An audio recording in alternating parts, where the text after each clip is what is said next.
예, 어제 늦게까지 혁신이 혁신안에 대해서 논의하는 의총회를 가졌습니다. 이견이 없지는 않았습니다. 그리고 전체적으로 혁신안의 큰 방향에 대해서 찬성했습니다. 중앙위원회에서도 사무총장의 소개를 핵심으로 하는 혁신안을 통과했습니다. 논란은 있었지만 혁신의 당위성을 다시 한번 확인했습니다. 민당의 혁신은 국민이라는 나침반이라는 이 가리키는 방향을 향할 것입니다. 민주주의를 바로 세워서 국민 주권을 되찾기 위해 이 절망스러운 경제 상황을 극복할 희망을 보이기 위해 혁신력을 찾겠습니다. 우리 당이 바로 서야 나라가 바로 선다는 심정으로 혁신에 임하겠습니다. 다른 것과 틀린 것을 구분해서 서로 존중하며 혁신의 길을 가겠습니다. 혁신과 단합으로 국민들과 함께 승리하겠습니다. 국정원의 대국민 해킹 사찰 의혹이 문건처럼 드러나고 있습니다. 자신의 업무대에 자긍심을 가진 국정원 직원이 극단적인 선택을 하는 것을 국민들은 도저히 이해하지 못하고 있습니다. 대북 테러 용어라고 하면서 또 동시에 증거가 될 수 있는 국가기밀을 삭제할 것을 무리ባት 앞뒤가 맞지 않습니다. 일개 국정원 직원이 국가기밀에 손쉽게 접근해서 삭제를 감행한 것도 상식적으로 있을 수 없는 일입니다. 국가정보원 직원이 성명서를 발표하는 기이한 환경도 도저히 납득할 수 없습니다. 국정원이 맞출 수 없는 퍼즐 조각을 억지로 끼워 맞추고 있는 느낌, 그것이 우리 국민들이 바라보고 있는 환경입니다. 특히 일국의 정보기관 직원 일동으로 성명을 낸 것은 해외 토픽입니다. 정보기관이 공개적으로 집단행동을 벌인 것은 상상을 벗어난 이상행동입니다. 무엇인가 쫓기는 자의 초조한 심리상태가 그대로 드러나고 있습니다. 이대로라면 조직의 문을 닫아야 할지도 모른다는 초조함이 세계사의 의뢰없는 정보기관 직원 일동 성명으로 나타난 것입니다. 국정원 조직 특성상 국정원의 지시나 승인 없이 국정원장의 지시나 승인 없이 있을 수가 없는 일 아니겠습니까? 이병헌 원장은 국정원 직원 일동 명의의 성명의 승인 또는 지시 여부와 성명서의 작성, 발표 주체를 국민 앞에 밝히셔야 합니다. 국정원이 자신들의 주장대로 대국민 사찰을 하지 않았다면 진실규명을 위한 검찰 수사, 국회 차원의 청문회를 받아들여야 합니다. 국민들은 조지 오웰 소설의 빅 브라더가 2015년 대한민국에서 빅 시스터로 재현되는 감시 사회를 이제 두려워하고 있습니다. 국정원은 자신들을 믿어달라고 강변하지만 국정원의 역사 속에서 국민을 기만하고 결국 거짓으로 밝혀진 사례는 피하기도 어렵습니다. 머리 갈 것도 없이 대선 개입 댓글 사건, 간첩 증거 조작 사건, 이것도 국정원 주장은 거짓으로 판명되었던 것 잘 기억하고 있습니다. 국정원이 검찰 수사와 국회 조사를 거부한다면 이 책임은 박근혜 대통령에게 있다는 것을 분명히 밝힙니다. 오늘 여야 대표 2대2 기준이 예정되어 있습니다.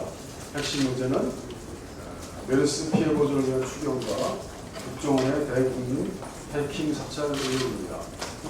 추경은 국민의 혈세이고 나라의 빚을 내는 것입니다.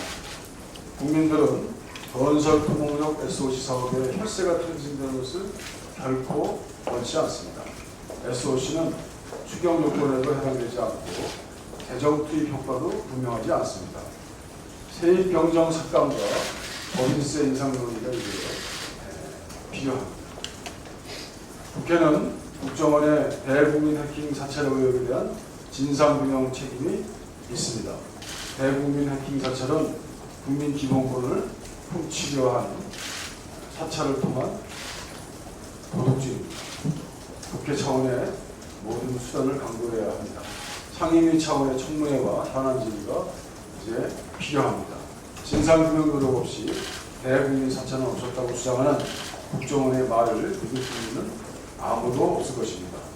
우리 당은 메르스와 그리고 또 감옥 눕고 민생 경제 회복을 위한 추경을 발전하겠습니다. 국정원의 대국민 해킹 사찰 의혹을 반드시 밝히겠습니다. 진실을 밝히고 민생을 살리기 위한 새누리당의 전향적인 태도를 기대합니다. 이상입니다. 이어서 이석근 국회부의장님의 말씀 있겠습니다.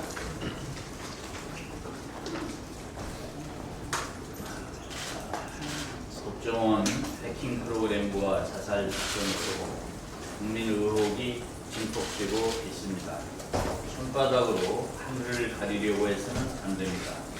국회는 현안 질의를 조속히 마련하고 여야는 정치적 입장을 초월하여 객관적인 진상조사에 조속히 나서야 합니다. 아울러 정확한 진상규명을 위하여는 사법당국의 시급한 수사가 필요합니다. 박근혜 대통령께서는 검찰의 즉각 수사를 지시하고 국정원에도 조사에 적극 협조할 것을 명하시기를 촉구합니다. 오픈 프라이머리에 대하여 일부의 오해가 있는 듯 합니다. 첫째, 조직 동원을 할 거라는 오해입니다. 그러나 그것은 기존의 소규모 당내 경선에서나 가능한 일입니다. 여야 합의로 입법하여 동시 경선을 하고 국가가 총선처럼 대대적인 홍보를 하여 한 지역구에서 수만 명이 참여하는 상황에서는 조직 동원은 한계가 있습니다. 그래서 오픈 프라이머리는 한 정당만 하는 것은 의미가 없습니다. 둘째, 신인에게 불리하다는 선입견입니다. 그러나 기존의 제도야말로 신인에게 불리합니다. 경선 투표에 참여하는 지역 대의원들은 국회의원이 선임한 사람들이고 이당원의 경선 참여도 동원력 있는 현역이 유리할 수밖에 없습니다. 과거에 전국적으로 지명도 높은 명사라도 경선을 두려워하고 전략 공천을 원하는 것은 하나의 사자라도 불속에서 싸우면 악어를 못 당하는 이치 때문입니다. 그러나 완전 국민 경선이라면 현역 교체의 유권자 점수로 볼 때 국회의원보다 명사가 유리할 수 있습니다. 다만 지명도 낮은 지역 신인이 자신을 알릴 시간을 더 주기 위해서 예비후보 등록을 앞당기면 됩니다. 셋째, 기존의 경선에서는 역선택의 위험이 상존하지만 완전 국민 경선에서는 불가능합니다. 투표소에서 유권자 주민증을 확인한 후에 유권자가 희망하는 한 정당만의 투표용지를 교부하므로 역선택은 불가능합니다. 다만 후보가 한 명뿐일 때는 다른 당 용지를 희망하여 역선택을 할 수 있으므로 예비후보 등록 마감 후 이런 경우는 완전 국민 경선 지역에서 배제하면 될 것입니다. 끝으로 이른바 국민 참여 비율을 확대하면 된다는 생각은 허구입니다. 예컨대 기존의 제도에 국민 참여 비율을 높여서 국민 60%, 권리당원 40%로 하면 된다는 생각은 잘못된 것입니다. 왜냐하면 이 경우에 비당원 국민 선거인단을 모집해야 하는데 조직을 가진 현역이 유리할 것은 뻔합니다. 불과 몇백 명만의 투표 참여로 국회의원 후보가 결정될 수도 있게 됩니다. 또한 리얼미터 여론조사 결과를 보더라도 오픈 프라이머리에 찬성하는 국민이 60.1%, 반대가 19.8%로 나타나고 있습니다. 이런 판에 국민에게 공천권을 돌려주는 제도를 외면하고 공천 혁신의 방법을 찾는다면 연목구호가 될 것입니다. 이상입니다. 이어서 협상 관련 이춘석 오늘 수석부대표의 말씀이 있겠습니다.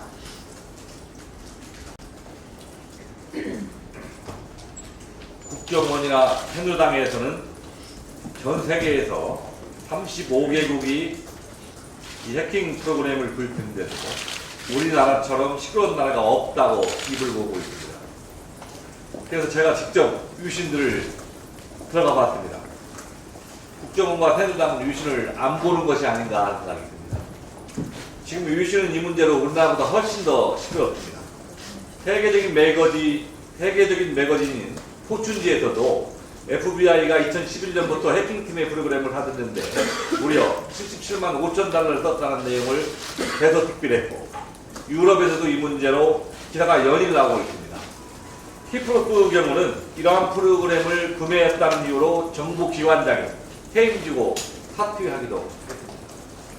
국민들이 사생활을 침해당할 수 있다는 공포에 떨고 있는데, 이것을 구매한 정부기관은 오히려 그 책임을 야당과 국내 언론에 돌리고 있습니다. 진정 국가의 안녕을 고민하신다면 국정원과 새누리당은 이러한 적반하장적인 여론공작을 즉각 중단하고 진정성 있는 자세로 대화에 임해야 할 것입니다. 어제 양당 원내수석과 정보위 간사 간 2+2 휴동이 있었습니다. 저는 휴동에서 진상조사가 전제되지 않은 현장 검증은 쇼윈드 검증이다, 보여주기 지식 검증이라고 말씀을 드렸습니다. 강제적인 수사를 하는 검찰도 압수수색을 하기 전에 무엇을 볼 것인지, 어떤 자료를 봐야 내용을 확인할 수 있는지를 다 면밀히 검토해서 검증 절차에 들어갑니다. 무작정 현장만 빨리 보고 덮자는 주장으로 국민들의 의혹을 결코 씻기지 않을 것입니다. 새정치민주연합은 먼저 이번 주 중으로 즉각 관련 상임위 중 정보위의 청문위와 안행위의 현안 질의를 실시하고, 적어도 다음 주 초에는 국정원장이 출석하는 긴급 현안질을 개최할 것을 요구했습니다. 그러나 새누리당은 안행위의 소집 위에 여러 가지 이유를 대며 반대하고 있습니다. 새누리당은 국정원장이 출석하는 것이 전례가 없다고 말하고 있으나, 이번 사태에서 보여지는 전 국민을 해킹할 수 있는 프로그램을 몰래 구매하고 운용한 것도 전례가 없는 일입니다. 이번 사건의 본질은 국민의 전례 없는 사찰 공포를 해소하는 일입니다. 국정원장의 불출석 전례는 결코 용납할 수 없다는 점을 분명히 밝힙니다. 또한 국정원이 떳떳하다면 정보위 청문회도 열지 못할 이유가 전혀 없습니다. 국정원은 국가안보라는 커튼 뒤에 모든 잘못을 감출 수 없다는 점을 명심하시기 바랍니다. 네, 이어서 노동개혁 관련 한정희 의원님의 말씀이 있겠습니다. 네, 풀을 일을 각오로 노동개혁, 노동시장 개혁을 하겠다라고 하는 어제 새누리당 김무성 대표의 발언이 있었습니다. 대한민국 국민 5천만이 걸리는데, 그리고 정확하게는 1,800만의 노동자에 대한 문제이고, 또 좁게는 비정규직 800만의 문제를, 현재 노동시장의 문제를 몇몇 대기업 노동자 몇십만 정도밖에 되지 않는 대기업 노동자에게 모든 짐을 떠맡기는 것입니다. 이것은 대기업 노동자의 임금마저도 하향평준화하겠다는 것을 보여주고 있습니다. 전임금 노동자의 임금 현실화, 또 그에 대한 충격을 완화시키기 위한 자영업자, 소상공인, 그리고 영세 업체에 대한 지원 대책, 그에 대한 고민은 하나도 없이 일하는 모든 이들을 불완전한 비정규직으로 몰고 가고자 하는 집권 여당에서의 인식과 그 바람에 참담함을 느낍니다. 지속가능한 성장을 위해서 경제의 톱니바퀴가 맞물려 잘 돌아가는 선순환을 위해서는 고용 안정화, 그리고 최저임금의 대폭 인상을 통한 내수 소비의 진작, 그에 따른 소상공인, 자영업자를 살리기 위한 전폭적인 지원 방안이 필요하다는 것, 그것이 진정한 노동시장 개혁임을 우리는 모두 잘 알고 있습니다. 지금이라도 김무성 대표는 노동자에 대한 협박, 대기업 노동자에 대한 협박을 할 것이 아니라 사회적 대화기구인 노사정리를 통해서 대화와 타협을 통해 비정규직 청년 실업 해소를 위한 실질적인 해법을 찾아 나서는 것이 집권 여당 대표로서의 사실이 아닌가 생각됩니다. 이상입니다. 이어서 국정원 해킹 관련 신경민 의원님의 말씀이 있겠습니다.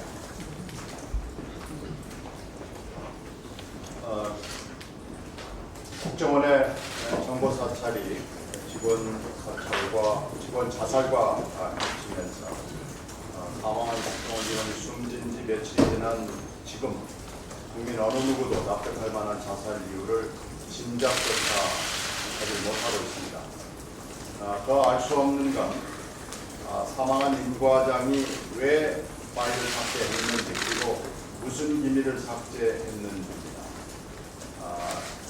감찰을 받는 기술 직원, 그것도 과장급이 국가기밀문서에 아무 계획이 없이 접근해서 마음대로 삭제했다는 사실은 놀랍기 그렇다. 정보 사찰로 기강이 무너졌고 정보부의 내부 관리가 무너졌음을 보여주는 증거입니다. 사망한 직원이 국정원의 위상이 중요해 삭제했다고 유서에 힘점으로 볼 때 국정원의 명예를 위해서 정상 대화록을 공개했다는 남재준 원장을 연상시키겠습니다.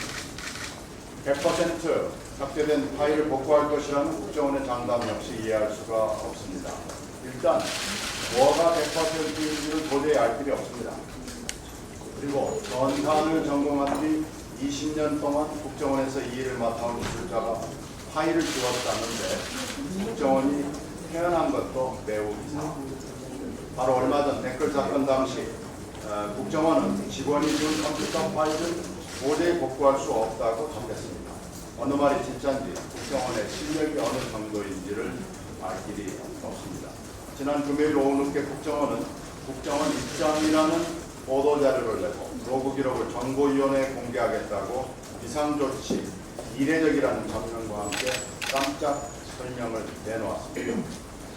이때면 다음날 오전에 죽기로 결심했던 임 씨가 이미 자료를 삭제했던 시점으로 보입니다. 국정원은 유서를 보기 전까지 아무것도 모르고 깜짝 발언만을 준비하고 있었다는 얘기가 나옵니다. 신분, 조직, 숫자도 밝히지 않는 정보기관 일동이라고 말하는 성명은 세계 역사상 처음입니다. 원장이 이 성명서를 결제했다고 해도 직원 일동은 공무원법과 국정원법 위반이고 결제로 불법이 치유될 수가 없습니다. 원장은 상임이나 청문회에 나와서 해명할 일이 하나 더 늘었습니다. 방대한 조직의 정보부원들이 몇 시간 만에 성명을 내놓는 일은 불가능에 가깝습니다. 정상 대화록 전문 공개에 이어서 우리 국정원은 사상 초유의 세계 역사상 처음에 대단한 일을 해냈고 신속한 업무 처리 능력을 갖고 있음을 다시 입증했습니다. 지금 벌어지는 이상한 일들은 이병호 원장의 스타일이 아닙니다. 이 원장은 알려진 대로 이스라엘 모사드처럼 절대로 노출시키지 않고 묵묵히 자기 일을 하는 게 국정원이 지향할 길이라고 누누이 강조해왔습니다. 지금 스타일은 원세훈 스타일이고 남재준 스타일입니다. 누가 이번 사태를 지휘하는지 알 수 없다는 뜻이기도 합니다. 중요한 사족 하나를 달겠습니다. 사이버 보안에 관한 국제적 연구기관인 스티븐 레비 14년 연초에 이태리 해킹 회사에 대해서 고발하면서 문제의 회사가 주목을 받게 됐습니다. 그런데 이번에 공개된 14년 3월 24일 이 회사 측의 이메일을 보면 이 이메일은 언론사들도 다 가지고 있습니다. 한국 국정원의 시니어 매니지먼트가 이 고발 이후 국정원이 노출된 위험성에 대해 심각하게 묻는다는 내용입니다. 여기에서 영어 표기를 잘 보면 시니어 매니지먼트가 대문자로 써 있습니다. 이것은 국정원 수뇌부, 특히 국정원장을 뜻한다는 설명이 있었습니다. 당시 국정원장은 바로 남재준 원장이기 때문에 남 원장이 이에 답해야 될 의무를 지닙니다. 뿐만 아니라 14년 연초 이후 이태리 회사에 대해서 계속된 국제적 의문 제기로 이병호 원장이 당연히 취임 시에 인수인계를 받았을 것이라는 추측이 가능합니다. 7월 초 해킹이 보도된 이후에 알았다는 이병호 원장의 정보유출 증언은 흔들리고 있습니다. 이병호 원장이 이에 대해서 답을 해야 할 것입니다. 이상입니다. 수고하셨습니다. 기무사 정보 유출 관련 백공기 의원님의 말씀이 있겠습니다. 네, 기무사 기밀 유출 사건과 관련해서 짧게 말씀드립니다. 어제 국방부 기자실은 국방부의 거짓말 브리핑으로 인해서 기자단이 격렬히 항의하는 일이 있었습니다. 지난 10일 기무사 소속 현역 소령의 군사 기밀 유출 사건에 대해 브리핑하면서 중국인에게 넘긴 자료 가운데 사드 관련 자료는 없었느냐는 질문에 사드 관련 자료는 요청하지도 전달하지도 않았다고 답변한 것이 문제였습니다. 그러나 군 검찰의 공소장에는 기밀을 넘겨받은 중국인이 사드 관련 정보도 요청한 것으로 드러났고 이로 인해 기자단이 우국을 끌어오르는 것입니다. 언론은 국민의 눈과 귀를 대신한 중요한 역할을 합니다. 국방부는 언론에 대한 사실 왜곡 브리핑이야말로 국민의 신뢰를 잃는 데 크게 일조하고 있음을 명심하고 브리핑 과정에서 원선을 빚은 사실을 철저히 규명하여 다시는 이런 일이 재발되지 않도록 하는 조치를 촉구합니다. 국정원 해킹 관련 최민희 의원님의 발언이겠습니다.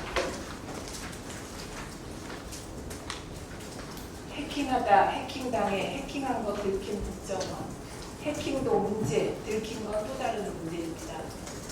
이후 국정원의 대응을 보면 국정원이 얼마나 허술하고 무능하며 후한무치한지 스스로 증명하고 있습니다. 안보 외교론을 내세워 언론의 재갈을 늘리려 하고 야당을 겁박합니다. 국정원입니까? 걱정원입니까? 국정원의 모든 정치 공작은 선거로 통합니다. 부품 공작들이 그랬고 NLL 대화록 때 그랬습니다. 대선 댓글은 말할 것도 없고요. 이 해킹 프로그램 유독 선거 전에 구입했습니다. 해킹 프로그램이 하필 그때 개발됐다. 이런 말도 안 되는 말씀 새누리당 하지 마십시오. 새누리당이 이토록 국정원을 옹호하고 나서는 이유, 국정원 없이 선거 치르는 게 두려워서 그러는 겁니까? 저희는 최고의 전문가 안철수 대표, 전 대표를 중심으로 국민안전지키기위원회를 꾸렸습니다. 저희가 국가정보, 국민정보는 지키면서 국정원 해킹 의혹을 규명해 나갈 것입니다. 새누리당이 벌이는 안철수 전 대표에 대한 정치공세 중단하십시오. 지금 여당이 정치공세 할 때입니까? 마지막으로 이병기 실장께 묻습니다. 국정원장 하셨죠? 해킹 프로그램 있는 거 아셨습니까? 모르셨습니까? 왜 청와대는 이렇게 큰일이 터질 때마다 침묵하고 여당 뒤에 일부 보수 언론과 종편 뒤에 숨습니까? 이상입니다. 계속해서 국정원 해킹 관련 강동원 의원님의 발언이 있겠습니다. 네, 1998년 김대중 대통령 후보가 대통령에 당선된 직후 북풍 사건이 들통나자 당시 권영해 국정원장이 탈북 자살을 시도한 이후에 이번이 5번째입니다. 이제는 국정원장이 국정원 직원 자살 방지책을 마련해야 될 때가 아닌가 이렇게 지적을 하면서 매우 기초적이고 상식적인 몇 가지 사항을 국정원장에게 묻습니다. 첫째, 국정원 해킹 프로그램 실무자가 알려진 임모 과장이 국정원장에게 보내는 뉴스에서 지나친 업무에 대한 욕심이 오늘의 사태를 일으켰다며 자신의 탓을 돌렸습니다. 마치 자신을 일탈 행위로 치부하고 있는 듯한 느낌입니다. 그렇다면 대북 관계를 총괄하는 국정원장의 지휘추기는 무엇입니까? 일개 직원이 단독으로 중요한 대북 업무를 기획하고 집행하고 있다는 것입니까? 이러한 중대한 일을 결제 라인에서 국정원장이 모르고 있었다는 말입니까? 그렇다면 국정원장은 허수아비에 불과합니다. 국정원장은 이 사건을 임시의 개인적 일탈로 뒤집어씌우려는 음모가 있다는 국민적 의혹에 대해서 그 진실을 밝혀야 합니다. 두 번째, 임시는 유서에서 국정원의 위상이 중요하다고 판단해 대테러, 대북 공작 활동에 오해를 일으킨 지원 자료를 삭제했다. 자신의 부족한 판단이 저지른 실수였다고 했습니다. 임시가 말한 오해를 일으킨 지원 자료는 무엇입니까? 임시가 유서에 쓴 오해를 일으킨 지원했던 자료, 이것은 현재 딱 한 건으로 밝혀지고 있습니다. 피폭과 관련해서 문제 제기를 했던 재미과학자 안수명 박사에 대한 해킹 시도였습니다. 안 박사는 미국 시민권을 가지고 있기 때문에 이것은 외교 문제가 될 여지가 있습니다. 문제는 국가의 중요한 기밀 파일을 국정원 직원이 마음대로 삭제할 권한이 있는가? 이것을 묻지 않을 수 없습니다. 정말 국정원 직원이 마음대로 국가 기밀을 생성하고 아무런 보고 절차나 수행 없이 삭제할 수 있는지 다시 한번 반문하지 않을 수 없습니다. 전산 담당 실무자도 해킹 목표물을 직접 선택할 권한도 없고 그럴 만한 위치에 있지도 않던 임 씨가 상부의 지시도 없이 독자적으로 증거를 인멸했다는 것은 도저히 납득할 수 없는 중요한 문제입니다. 이것은 동네 친목 모임에서도 이러한 일은 없을 것입니다. 만약 임 씨의 주장이 사실이라면 대한민국 국정원은 그야말로 대통령 직속의 국가정보원이 아니라 박근혜 대통령 직속의 사설정보원이었음을 스스로 자인하는 꼴입니다. 국가정보원장은 모든 결제 라인을 숨김없이 밝히고 해킹 업무와 관련된 지휘계통의 관리자들이 누구인지 즉각 공개하시기 바랍니다. 셋째로 대테러, 대북 공작 활동으로 해서 해킹 프로그램을 구입했다는 것도 거짓말입니다. 이탈리아 해킹팀의 이메일 1000여 건을 분석한 결과 북한의 스마트폰이나 운영체계의 감청을 위한 성능 요구는 단 한 건도 없었음이 언론을 통해서 밝혀졌습니다. 오히려 삼성 갤럭시 SUV 감청 기능을 추가해달라고 요청했습니다.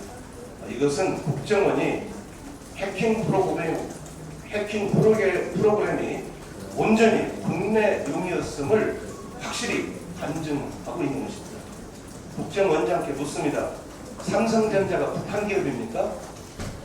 북한 주민들 누구를 상대로 코로나 프로그램을 심어서 해킹하려 한 것입니까? 북한은 붉은 별이라는 리눅스 기반의 프로그램을 쓴 것으로 알려져 있습니다.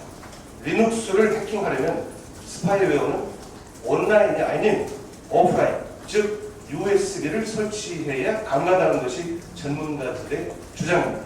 더 이상 흥미를 물어보지 마시기 바랍니다. 이어서 김성주 의원님의 발언이 있겠습니다. 예, 방금 메르스 추경을 다루는 국회 보건복지위원회 전체 회의가 전체를 마쳤습니다. 제가 예산 소위위원장으로서 중요한 증액한 건들이 좀 있었습니다. 이거에 대해서 여당 의원의 문제 제기가 있었고 복지부 장관의 좀 답변이 있었는데 그걸 좀 소개하고자 합니다. 최근에 청와대 안종범 수석 그리고 오늘 여당 의원께서 저소득층 200만 가구에게 10만 원의 전통시장 전용 온누리 상품권을 지급하기 위한 새정치연합의 증액 예산 2,140억 편성에 대해서 선심성 예산이라고 지목을 했습니다. 복지부 장관은 이는 감염병 후속 대책의 의미보다도 경기 측면을 감안한 것이며 복지부에서 논의할 사항이기 의문이라고 답을 했습니다. 청와대와 여당 의원은 저소득층 지원은 전통시장 특별법에 따르면 될 것이고 저소득층은 맞춤형 급여로 해결해야 되며 이것을 지급할 경우에 카드깡 등 다른 데로 살 수 있다라고 하는 우려였습니다. 또한 효과가 검증이 안 됐다는 것입니다. 저희는 이렇게 반문합니다. 부자와 대기업의 세금을 깎아주는 것은 그야말로 대표적인 해서는 안 될 선진 정책입니다. 그 효과가 없다고 하는 건 이미 국제적으로 인정된 사안입니다. 근데 왜 그걸 아직도 처리하지 않습니까?